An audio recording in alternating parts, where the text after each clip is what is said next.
नमस्कार, मैं अजय मिश्रा इस समय लखनऊ में हूँ और आज हमारे साथ में ऐश्वर्या प्रजापति जी हैं।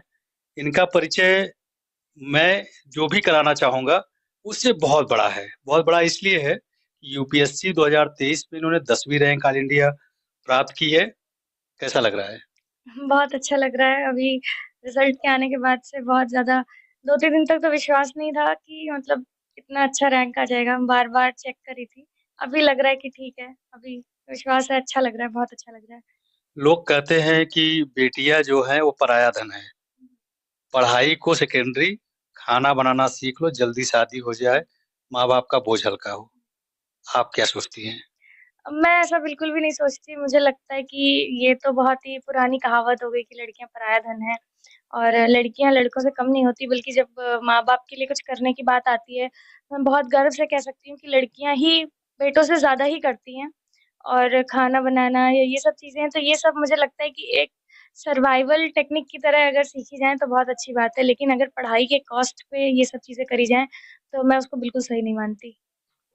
जो आपकी पढ़ाई हुई, स्कूलिंग हुई, यानी कि अगर नर्सरी से देखा जाए और यूपीएससी में 10वीं पोज़ीशन लाने तक आपने कोई कोचिंग नहीं की। कैसे संभव है ये? संभव है सर, अपने तरीके से पढ़ाई करना, अपने आप को टाइम देना, किताबों के साथ बैठ के पढ़ने पे सब हो जाता है।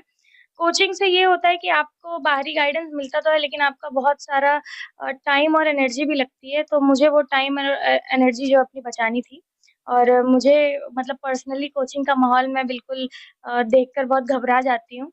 तो मैं अपने आप को टाइम देती थी, अपनी किताबों को टाइम देती थी, तो उससे हो जाता है सर।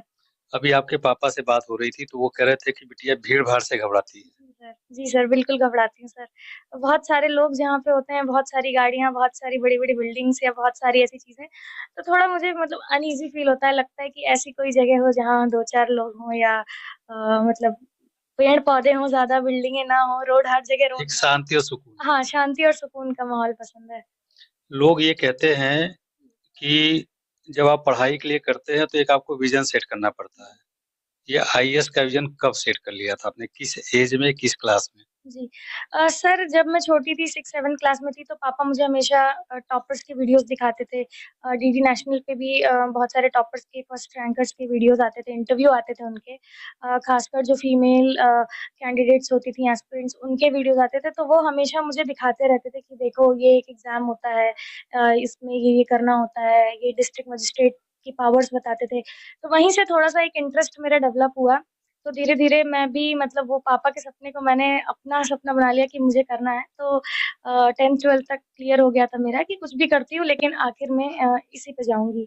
जब पहली बार में ही आपने क्वालीफ़ाई किया है, पहली बार जब इंटरव्यू हॉल में पहुँची, क्योंकि कई लेयर आप पास करने के बाद तो इंटरव्यू का नंबर आता है, क्या फीलिंग थी उस समय? इंटरव्यू हॉल में पहुँचने से पहले का जो था तो बहुत ही नर्वस थी, 1 दिन पहले। लेकिन जब वहाँ यूपीएससी भवन पहुँच गई थी तो बाकी सारे एस्पिरेंट थे, सब बात-वात कर रहे थे। तो बहुत ज़्यादा कूल टाइप का एटमॉस्फेयर था। इंटरव्यू हॉल में पहुँचने के बाद जो बोर्ड मेंबर्स थे बहुत ही स्माइल कर रहे थे, उन्होंने वेलकम किया। उन्होंने बोला भी कि आप बैठिए, हम आपसे इंटरोगेशन नहीं करेंगे, हम बस कुछ चीज़ें डिस्कस करेंगे। तो मुझे बिल्कुल भी प्रेशर और एंग्ज़ायटी फ़ील नहीं हुई, जितना मैंने सोचा था कि मैं बोल नहीं पाऊँगी या मुझे घबराहट होगी, वो मुझे फ़ील नहीं हुआ, बहुत ही आसानी से मतलब हो गया वो। कोई एक ख़ास प्रश्न इंटरव्यू का जो कभी नहीं भूलेंगे आप? ख़ास प्रश्न तो नहीं था, पर मैंने ख़ास बना दिया उनसे रिक्वेस्ट करके कि आप मुझे जो है कि 2 लाइनें भजन की सुनाना चाहती हूँ। तो फिर उस पे चेयरपर्सन सर ने बोला कि ठीक है, आप सुना दीजिए, तो मैंने वो भजन सुनाया था। कौन-सा भजन था? वो भजन था ओ पालनहारे, तो वो भजन मैंने 2 लाइनें सुनाई थी उनकी। क्या 2 लाइन दर्शक भी सुन सकते हैं? हाँ जी, बिल्कुल सुन सकते हैं। ओ पालनहारे निर्गुण और न्यारे तुमरे बिन हमरा कौनो नहीं हमरी उलझन सुलझाओ भगवन तुमरे बिन हमरा कौनो नहीं। जी। बहुत अच्छा।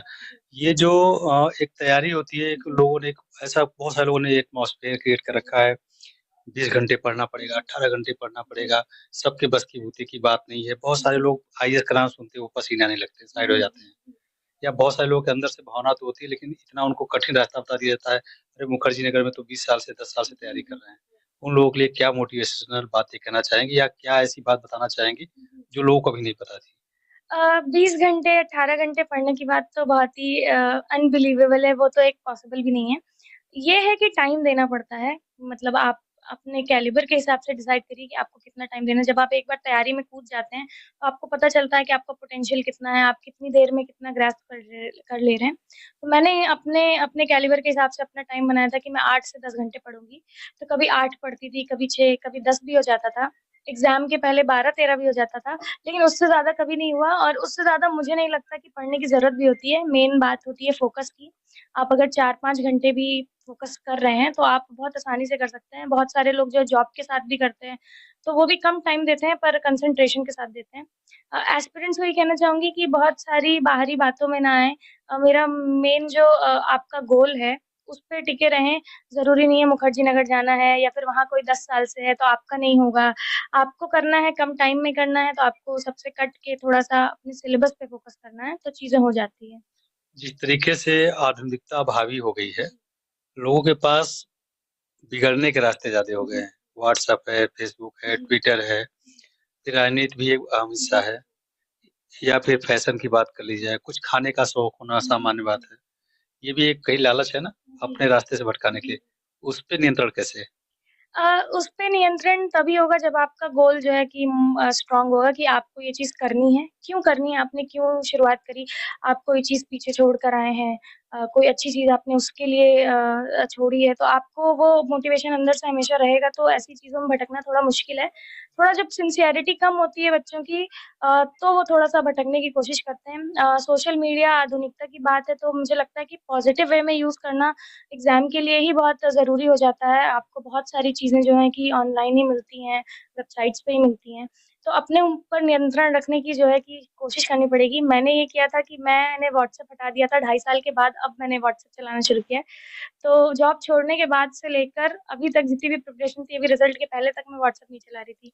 क्योंकि आपको थोड़ा-सा लोगों से, दोस्तों से थोड़ा-सा तो कटना पड़ेगा क्योंकि डिस्ट्रैक्शन तो होता ही, आप कितना भी अपने आप को समझा लें, होता तो है ही। तो ऐश्वर्यम फेसबुक, ट्विटर, इंस्टाग्राम पे हैं। फ़ेसबुक पे नहीं हूँ, ट्विटर पे नहीं हूँ, इंस्टाग्राम पे प्रिपरेशन के टाइम ही मैंने स्टार्ट करा था चलाना। तो उससे कुछ लाभ हुआ? अच्छा, कोई लाभ नहीं हुआ लेकिन कोई नुकसान भी नहीं हुआ, थोड़ा-सा ये होता है कि खाली टाइम में 10-5 मिनट देख लिया तो वो भी बहुत लिमिटेड चलाती थी, एग्ज़ाम के 2-3 महीने पहले बंद कर देती थी। कोई फेस्टिवल पड़ गया था तो मेरे ख़्याल से फ़ोटो-वोटो डालने के लिए ही इंस्टॉल किया था मैंने, बाकी कुछ मैं ऐसा चलाती नहीं थी ज़्यादा। एक सशक्त और मजबूत व्यक्तित्व बनने में आध्यात्म जैसे आपने कहा मैंने एक भजन सुनाया, जी, वो लग भी रहा है कि आपकी पर्सनैलिटी से कहीं न कहीं आध्यात्मिक हैं। जी, जी। किस देवता, किस ईश्वर को मानती हैं? उनका क्या रोल है आपकी लाइफ़ बदलने में? जी। अ, मैं ईश्वर को एक ही रूप में मानती हूँ, जो भी उनका रूप है, जो हमें नहीं पता ऑब्वियसली तो उस रूप में मानती हूँ, कोई ऐसा पर्टिकुलर नहीं है कि इनको या उनको मानती हूँ। लेकिन हाँ, एक आपको पर्सनल कनेक्ट बना के रखना चाहिए, जैसे मेरा था तो मैं हर सोमवार व्रत रखती थी, तो उससे मुझे थोड़ा-सा एक शांति मिलती थी कि ठीक है, एक थोड़ा वो स्पिरिचुअल लेवल पे आपको थोड़ा-सा हेल्प करता है, जो भी आपका तरीका हो व्रत रखने का या मेडिटेशन करने का जो भी है। तो एक वो लगता है कि किसी का हाथ है सर पे, उस तरीके वाली जो चीज़ होती थी पर्टिकुलरली मुझे थोड़ा-सा सपोर्ट ज़्यादा करती थी। भगवान में तो विश्वास करती हूँ, पर हाँ, बहुत ऐसा प्रिपरेशन के टाइम ऐसा भी नहीं था कि पूजा-पाठ वगैरह इनर जो वो है भक्ति जो है विश्वास वो है मेरे अंदर। जी। कई बड़े आयोजन में या बड़े रिज़ल्ट में लोग प्रवेश करते हैं, जी, आते हैं जी। बल्कि अपने कठिन परिश्रम से। आपने जी। शानदार एंट्री मारी है, ठीक जी। है? रिज़ल्ट आने के पहले की लाइफ़ और अभी की लाइफ़ में क्या अंतर महसूस कर रही हैं? सबसे बड़ा अंतर तो ये है कि पहले मैं बहुत कम लोगों से मिलती थी बहुत ज़्यादा पीछे हटती थी कभी भी क्योंकि उस प्रिपरेशन फ़ेज़ में थी तो कोई भी आता था तो मतलब मैं चाहती थी कि मुझे पता ही ना चले कि कोई आया या गया। अब वो चीज़ थोड़ी बदल गई है, अब सबसे मिलना-जुलना हो रहा है और सबको बता रही हूँ कि ऐसे पढ़ा, वैसे पढ़ा। तो इंटरैक्शन बहुत ज़्यादा बढ़ गया है मेरा दोस्तों से भी बढ़ गया है और बाकी लोगों से भी। गोरखपुर से आती हैं, जी, लखनऊ में ही पूरी एजुकेशन पूरी हुई। जी, शिक्षा आरएलबी से हुई आपकी, जी, तैयारी आपकी खुद से स्वयं जी, से हुई। जीवन में कई ऐसे मोड़ आए होंगे, जी, ये ज़रूर फीलिंग रही होगी कि अच्छा पढ़ाई या नहीं करते हैं जी, या पढ़ाई करके क्या मिल जाएगा, चलो दूसरा काम करते हैं। कभी ऐसा फ़ील आया दिमाग में? कभी ऐसा फ़ील बिल्कुल भी नहीं आया क्योंकि शुरू से ही हमारे घर में पढ़ाई का ही माहौल था, तो मेरे पापा हमेशा पढ़ाई को ही फ़ोकस करते थे। तो उनकी भी बात हम लोग को बहुत धीरे-धीरे पता चलती थी कि ठीक है बीइंग अ गर्ल आपको अगर सोसाइटी में अच्छे से रहना है, रिस्पेक्ट से रहना है, तो आपको एक अच्छी रिस्पेक्टेबल जॉब चाहिए, आपको फाइनेंशियली इंडिपेंडेंट बनना है, अपना डिसीज़न्स लेना है। तो ये सारी चीज़ें वो बताते रहते थे, तो कभी ऐसा नहीं लगा कि पढ़ाई को छोड़ के हम कुछ कर सकते हैं, बल्कि दिमाग में ये था कि पढ़ाई ही सब कुछ है। ऐश्वर्यम जैसे आम बच्चियाँ होती हैं वैसी हैं या अलग हैं? जैसे थोड़ी शरारत करना या थोड़े कुछ अच्छी चीज़ें बना के खा लेना या मम्मी से बोल देना खा लेना जी। या घूमने का शौक है या फ़िल्म देखना क्या टीवी आ रही है ये फ़िल्म लगाना तो आज देख लेना। कितनी अलग हैं? मैं बहुत ही सिमिलर हूँ जैसे सब होते हैं, मैं बल्कि प्रिपरेशन के टाइम पे भी बहुत सारे सीरियल्स देखती थी, तो वो भी मुझे पसंद है। खाना बनाना तो ख़ैर मुझे बहुत ज़्यादा पसंद है नहीं, मतलब मैं किचन के नाम से थोड़ा-सा परेशान हो जाती हूँ। लेकिन हाँ, अगर कोई आ रहा है, कोई दोस्त वग़ैरह है, तो मैं ये भी करती हूँ। प्रिपरेशन के टाइम पे भी मैं कभी-कभार करती थी, कभी होली-दिवाली पड़ गई तो मम्मी का हेल्प करा दिया, कोई आया है तो चाय बना दी, तो ये सब चीज़ें मैं करती थी। आता मुझे सब कुछ है, बस मैं करने से भागती हूँ। बाकी वही है मूवीज़ वग़ैरह देखना पसंद है। मैं प्रिपरेशन के टाइम पे नोट्स बनाते टाइम 3 घंटे की मूवी निपटा देती थी। आपकी फ़ेवरेट मूवी कौन-सी है? मेरी फ़ेवरेट मूवी रांझना है, मुझे बहुत पसंद है, मैं 2-3 बार देख चुकी हूँ। मतलब जब वो आई थी तो उसी टाइम मैंने 2-3 बार देख ली थी और मुझे वो मतलब वो बनारस का जो वो भी है, वो बहुत लोकल पसंद जो है। हाँ, कनेक्ट है लोकल जो कनेक्ट है वो बहुत पसंद है। और थोड़ा-सा दिल्ली का भी जो हाँ, थोड़ा ऐसे स्पिरिचुअल की तरफ मेरा फ़ोकस रहता है, तो मैं थोड़ा-सा बनारस और इलाहाबाद को थोड़ा अट्रैक्टेड हूँ उस जगह के लिए। तो जहाँ भी वो उसका ज़िक्र होता है, तो वो फ़िल्म मेरे लिए स्पेशल हो ही जाती है। मम्मी और पापा। मैं आपके पापा के साथ पिछले आधे घंटे से बैठ के डिस्कस कर रहा था, बातचीत कर रहा था, मम्मी से भी बात हुई। किसका सहयोग इस लक्ष्य को पाने में बड़ा रहा? दोनों लोगों का सहयोग मतलब बहुत ज़्यादा इम्पोर्टेंट था मतलब एक जो गोल सेट हुआ वो तो पापा की ही इंस्पिरेशन थी। मम्मी का तो मतलब उनकी तो हेल्प की या उनके सपोर्ट की तो मैं उतना मतलब बता भी नहीं सकती जितना था क्योंकि मैं रूम लेकर रहती थी अलग से इसी कॉलोनी में। तो हर चीज़ का ख़्याल खाना-पीना, चाय-पानी सब कुछ वो ला-ला के मुझे देती थी और मतलब मुझे ऐसा कभी कोई भी एक्स्ट्रा चीज़ जो एक इंसान के एस्पिरेंट्स को अलग रह के करनी होती है, मैंने वो सब चीज़ें बहुत आसानी से मेरे घरवालों ने उसकी देख-रेख की। तो मुझे लगता है कि वो जो टाइम मेरा बचा, तो वो टाइम मेरा बहुत यूज़फुल रहा। कई बार संसाधनों के अभाव में समझौता करना पड़ता है। ऐश्वर्या में ऐसा किया है? ऐसा तो बहुत बड़ा कुछ अभाव नहीं रहा कभी लाइफ में सब कुछ ठीक ही था लेकिन एक होता है कि अगर आप कंपेयर करें लोगों से कि तो मैं सोचती थी कि क्या कोचिंग करूँ कि नहीं, तो एक वो बात आती थी कि लैक्स में फीस लग रही है तो क्या देना सही है या नहीं? क्या बोलना सही है कि नहीं? तो वो एक फैक्टर आया लेकिन हाँ, ऐसा नहीं था कि कोई मतलब बहुत बड़ा अभाव रहा है कभी, तो ये था। अभी आप एक आम आदमी से एक वीवीआईपी बन चुकी हैं। कुछ महीनों की ट्रेनिंग के बाद आप जो भी आप चाहेंगे निस्संदेह आपको होम कैडर भी मिल जाएगा, बाकी क्योंकि आपका रैंक इतना अच्छा है। सिस्टम में आकर के प्राइमरी यानी मुख्य रूप से कौन-सी ऐसी बात या विचारधारा आपने सोच रखी है कि हाँ, ये तो ज़रूर होना चाहिए? सबसे बड़ा जो मेरा फ़ोकस रहता है वो हमेशा रहता है कि लड़कियाँ जो हैं पढ़ें और पढ़ें ही ना सिर्फ़ वो जॉब भी करें, एम्प्लॉयमेंट के क्षेत्र में भी जाएँ, हर क्षेत्र में वो कमाएँ एटलीस्ट खुद वो फाइनेंशियली इंडिपेंडेंट बनें। तो मैं यही सोचती हूँ कि मुझे तो मौका मिला, तो मेरे माँ-बाप ने तो मुझे मौका दिया, मैं पढ़ लिख कर इतना बढ़ गई, लेकिन बहुत सारी लड़कियाँ जो ऐसा नहीं कर पाती। तो मेरा जो नारी शिक्षा और सुरक्षा का जो एक क्षेत्र है, उसमें मुझे बहुत दिलचस्पी है कि मैं उसके रिगार्डिंग कुछ काम करूँ, जब भी वो रिस्पॉन्सिबिलिटी मुझे मिले। जी। बहुत सारे पूर्वांचल की अगर बात की जाए, जी। पश्चिमी उत्तर प्रदेश में तो थोड़ा प्रोग्रेस है। जी। पूर्वांचल में बच्चियों को लेकर के कई मिथक जी। विचारधारा है, एक ज़िम्मेदारी मानी जाती है जी। उनको। पढ़ाई स्वयं दर्जे की कराई जाती है, अगर एक 2 बेटी, 1 बेटा है तो बेटे को अच्छे स्कूल में डाल देंगे, बेटी को उसमें डाल देंगे। फिर वो 17-18 साल की होती है तो शादियाँ खोजने लगते हैं, कोई अच्छा वर मिल जाए कर दें। उन माँ-बाप को क्या अपील करना चाहेंगे? यही अपील करना चाहूँगी कि देखें कि कितनी सारी लड़कियाँ इतने बड़े-बड़े एग्ज़ाम्स, इतनी बड़ी-बड़ी चीज़ें क्लियर करके आ रही हैं।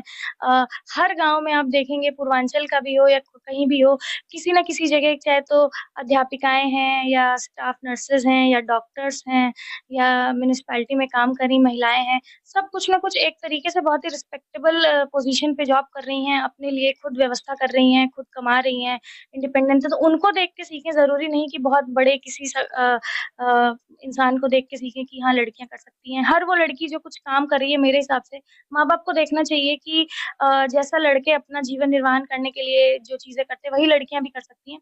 उनको एक अपॉर्च्युनिटी देने की ज़रूरत है कि मतलब उनको कभी भी ये ना करें कि शादी पहले है या खाना बनाना पहले है या घर के काम पहले हैं या जितने भी छोटे भाई-बहन हैं उनकी ज़िम्मेदारी पहले है। इक्वल जो है अपॉर्च्युनिटी दें उनको। एक अंतिम प्रश्न है, जी, बहुत सारे बच्चों को हम देखते हैं, जी, बनना डीएम है, जी, कल से पढ़ेंगे, कल आया जी, तो परसों से पढ़ेंगे, जी, अभी तो 6 महीने एग्ज़ाम है, जी, जी। उनके लिए क्या मैसेज है? उनके लिए ये मैसेज है कि आप एग्ज़ाम को अभी समझे नहीं हैं, इसलिए आप जो है इस तरीके से टालते हैं। एक बार आप एग्ज़ाम को समझिए। एग्ज़ाम को समझने का तरीका ये है कि कमीशन की वेबसाइट पे आप सिलेबस देखिए, थोड़ा वीडियोज़ देखिए, आजकल हर जगह सब कुछ उपलब्ध है। आप कहीं भी यूट्यूब पे, गूगल पे देखेंगे, जो ये इस परीक्षा में चयन हो चुका है जिनका, वो भी बताते हैं। तो वो देखें कि उसका जो है कि दर्जा कितना ऊपर है और उसके लिए आपको कितनी ज़्यादा मेहनत करने की ज़रूरत है। जब वो मेहनत का अंदाज़ा पता चल जाएगा या उस पोस्ट की जो गरिमा है या उसकी जो रिस्पॉन्सिबिलिटी, अथॉरिटी होने वाली है, वो पता चल जाएगी, तो निसंदेह आपको लगेगा कि अभी से ही शुरू करना है, अगर लक्ष्य thank you Aishwaryam. Thank you sir, thank you so much. आप देख रहे हैं ये ऐश्वर्यम जी हैं, जितना कहा जाए वो शब्द कम है, महसूस आप तभी कर पाएँगे जब एक्चुअल में आईएएस की एग्ज़ाम, यूपीएससी एग्ज़ाम के बारे में जानेंगे, कितने पार्टिसिपेट बैठते हैं और कितने एग्ज़ाम क्लियर करते हैं और इंटरव्यू तक कितने पहुँचते हैं और इंटरव्यू के बाद कितने लोग आते हैं। अगर आपकी समझ में नहीं भी आ रहा है, तो एक बार गूगल करके ज़रूर देखिएगा, रिस्पेक्ट 3 गुना बढ़ जाएगी। Thank you so much.